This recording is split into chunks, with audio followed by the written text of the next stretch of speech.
पुढची बातमी पाहूयात। चंद्रपूरमध्ये कर्ज फेडण्यासाठी शेतकऱ्यानं किडनी विकल्याचा आरोप करण्यात आलेला आहे।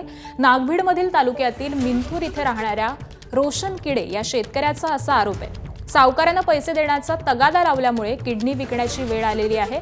सावकाराच्या सल्ल्यामुळेच रोशन कुडेनं 8 लाख रुपयांमध्ये ही किडनी विकल्याचा आरोप हा सध्या करण्यात येतोय।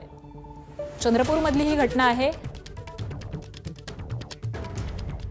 थोडी आहे आपापले पैसे काढण्यासाठी बरोबर ते दुसरं एका टीममध्ये बसल्यानंतर ते एकमेकाकडे पाठवले जाते आणि माझ्या नावाने ते पैसे घेतले जातात। यांच्याकडे कोरे स्टॅम्प, चेक आणि काही मी चौकशांत ते स्पष्ट करणार आहे सर्व गोष्टी। त्याच्यानंतर मी शेती विकली, ट्रॅक्टर विकली, 2 टू व्हीलर विकले, रिश्तेदाराकडले पैसे पण मागितले आहेत, सोना पण विकलाय। सोना रिश्तेदाराकडून वस्तू ज्वेलरमध्ये सोना पण विकलाय, गहाण पण आहे, पुण्याला गहाण आहे। तेवढ्यावर न भागता किशोर म्हणे आता तुझ्याकडे कार आहे का पैसे देण्यासाठी, तुझी किडनी आहे, तू विकू शकतेस किडनी।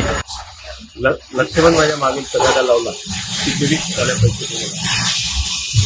त्याच्यानंतर लक्ष्मणने आम्हाला अलोने गल्ली वर्कशॉपमध्ये भेटून ठेवलं। त्याच्यानंतर माझा भाऊ रात्री 12:30 वाजता वरून पळून गेला, गेटवरून लावून। त्याच्यानंतर त्यांनी मला पण सोडलं। तर चंद्रपूरमधली ही सगळी घटना आहे। सावकाराचे पैसे देणं या शेतकऱ्याचं बाकी होतं आणि त्यामुळेच त्यांनी ही किडनी विकल्याचा आरोप करण्यात येतोय। 8 लाख रुपयांना ही किडनी विकलेली आहे असा आरोप हा सध्या होतोय। आणि याचवरती विजय वडेट्टीवार यांनी प्रतिक्रिया दिली आहे। ते काय म्हणालेले आहेत आपण पाहूया। मीच तो प्रकरण काढलेला होता। त्या पोराला परदेशात जावं लागलं।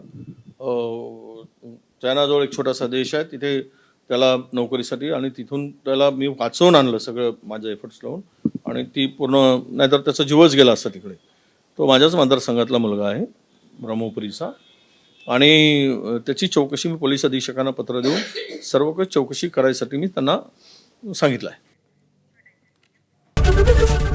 एबीपी माझा, उघडा डोळे बघा नीट।